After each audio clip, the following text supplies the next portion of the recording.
You know more people die in America every day from lung cancer, from grief, than smoking cigarettes. Hmm? Hmm? Grief. Grief. Hmm? Coretta Scott King, I knew her well. The last 12 years of her life, she never ate anything cooked or anything animal or dairy. What did she die from? Grief. Grief. Grief. Hmm? Y'all remember the white boy that did the Superman movie, was riding a horse and fell off and got paralyzed, and he eventually died, and 18 months later, after he died, his wife died from lung cancer. I said, I didn't know she smoked. She didn't. Grief. Hmm? Grief. Well, how do you beat grief? With courage, with righteousness, with love. I've been married 54 years, and love ain't got nothing to do with it. It's about, can you be lovable? Then I'm safe with you, and you're safe with me. Hmm? Oh, black brother, if you understood the black woman and knew who she was. Everybody in the world knows who she is but you. My sister, wow, what a blessing, my sister. Do you know we're the only slave in the history of planet Earth that they couldn't... We're the only slave in the history of planet Earth they couldn't keep us.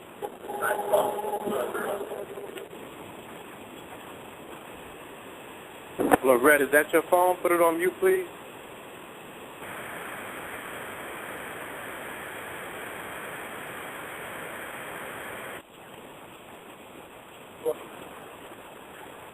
Is it okay now? Yes. We're the only slave in the history of planet Earth. They couldn't keep us in bondage. A minimum of 5,000 years. Now, is the show over? Do I need to hang up with all this noise running through?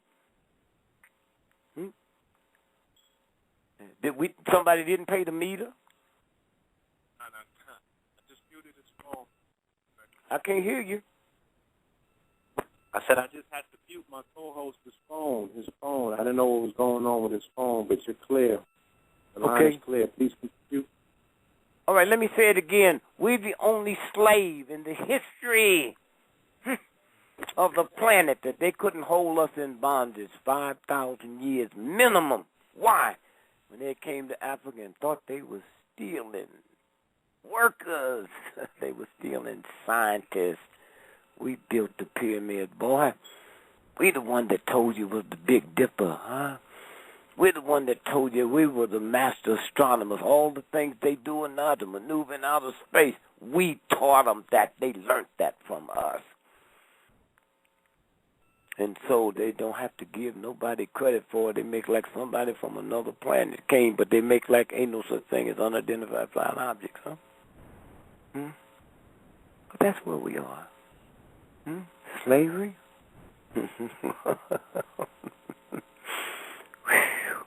When we ran away from the slave master, coming north, all I had to do was look up the sky and follow the Big Dipper. The Big Dipper, the mouth of it, face north. All I had to do was follow that. They didn't worry about me because these Negroes don't know. And then when they would catch me, the sheriff, all right, nigga, you caught your piece, nigga, weren't you? Yeah, sir. Where you going? I be going up north. What do you mean you going up north, nigga? Caught your piece gave me my papers. You better have them on you. So they take the paper out. On the way out, they took a letter out Kachipi's house because they knew the sheriff couldn't read or write. And they showed the sheriff the letter. And I said, nigga, you better be glad you had that. I'd have killed you right here. Huh? Somewhere.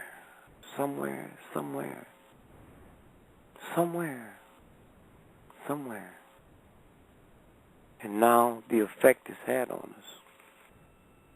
Somebody got to come and clean it up because you think it's clean. It's never clean when you go through the trauma. Nobody in their right mind would hit a baby but a fool. Spank a child but a thug, an ungodly spiritual thug would hit a child. but you wouldn't hit your car if you was mad at it. And that universal God did not make the car, it made you, huh? Little child. You mad. And when I was down there in the slave tent, had an abscess, and white folks that was dealing with me didn't give a slave the credit for having an abscess or being sick. He saw that look on my face. He took a T-bar for and beat me to death because he didn't want other Negroes to see me with that attitude and think they had some power. Beat me to death. And thank you, black lady. Thank you. You figured it out. In order that he wouldn't kill me. You grabbed that 2x4 and said, got you beat this nigga just like this. No good daddy. Give me that stick. I'll kill this nigga.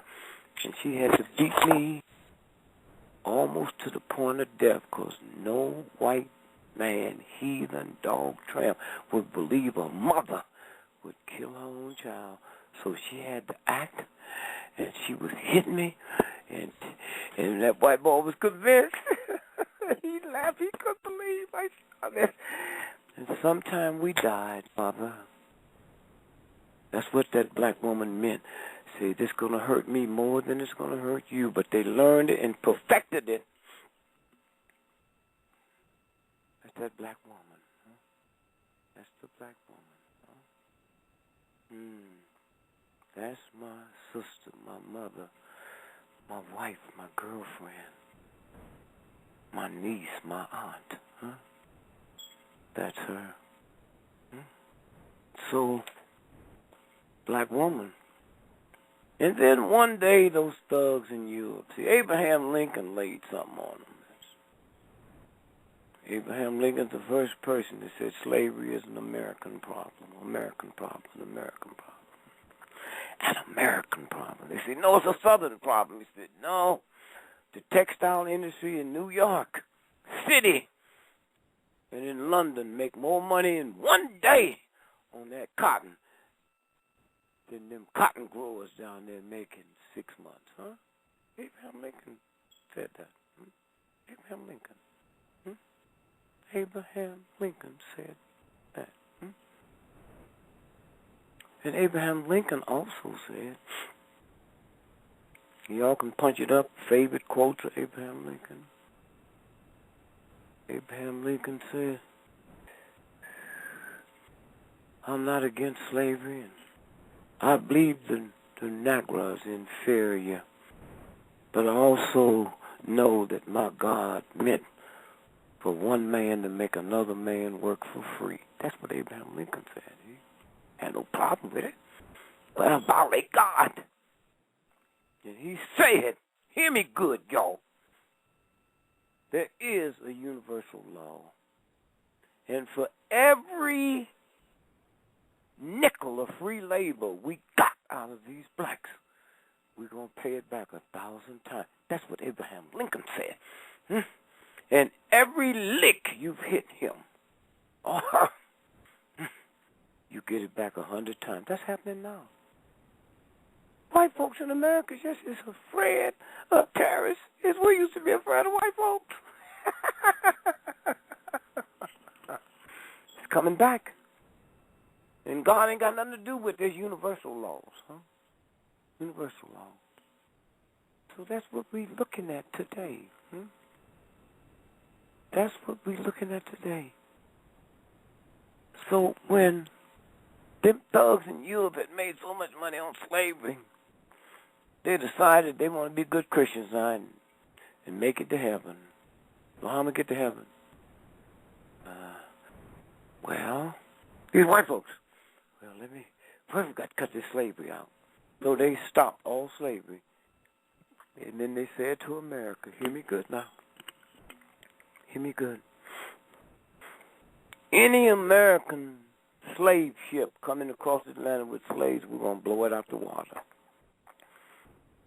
So the white slave owners said, we're in trouble. We're in trouble. No, we're not. So how we going to solve it? You see that little nigger boy over there, that 14-year-old? See the lady? That's his mama. We're going to put a sack over his head and have him impregnate his mother. Huh? Hmm? Hmm. Black woman? Black man? And they were stupid enough not to know my mother knew that was me in her. Hmm? Hmm? She knew that. Hmm? And you want to put the wigs on, you want to look like that thug? Huh? A rat and a dog bite you and you start dressing like a rat and squeaking like a dog? They don't realize what has happened to your brain? Hmm? The number one killer in Jamaica as we talk tonight, yeah, man, you think they so black? The number one killer of young folks in Jamaica is not crack or drive-bys or driving drunk. The number one killer in Jamaica right now is bleaching cream. Hello. And for you pimp mentality folks that believe that brothers like me would lie to you, then get on Facebook and let the white folks tell you. Bleaching cream. The number one killer of Chinese women in China is bleaching cream. This white supremacist mentality is said to the Chinese woman, yellow ain't enough, he's white. Huh? So you'll go on and play your games. But you better play them quick and you better play them fast because recess is just about over. You put your hope in this white thug system. There ain't a welfare mother in the ghetto that cannot read and write that's 9 months pregnant right now. And they cannot open up her legs with all they might and all they nuclear and all that and make that baby stay up into that universal God said when you're 9 months pregnant, so that baby gonna fall if it means death to the mother and the child. I am the king of this paradigm. You build your pyramids, build your factories, build your banks, but there's certain things I do. Your God say to you, if you reduce the dignity that I gave you below the dignity that I gave you just so you can praise and appraise a white, ignorant thug, your God will destroy you from the inside. That boy didn't make you. Citizen Roebuck didn't make you. General Motors didn't make you. And I can tear them all down tonight with one twinkle of my finger. And you scared of that filth? Well, I'll show you what I do to children that don't know me at the Fred. Black women, 6% of America's population. Hear this, black women. Why y'all worried about black boys with their pants below their drum? Black women, 6%, 98% of thyroid tumor is black women. And the next highest amount is Jewish women. What do y'all haven't got? Nappy hair. White folks didn't give you nappy hair. Nappy hair came from the same force that made the dinosaur. The same force that made mountains and oceans. That's where they came from. That's where your nappy hair came from. And you don't have enough courage to go up to the tallest mountain and cuss God. Say, God, I know you the creator of everything, but you didn't know what you was doing when you gave me this nappy hair. So I'm going to change it. And God is too nice and kind to say to you, wench, before you change something that I made, not me, you will destroy yourself. Ask the old folks if they ever heard of thyroid tumors. I hadn't. My mother didn't have them. Her mother, grandmother didn't have them. It's not a disease you can't catch it. Where thyroid tumors come from? Perms. You gonna change something that God gave. Well, the Chinese tried that. They thought little bitty feet on women was sexy, so they bound up their feet.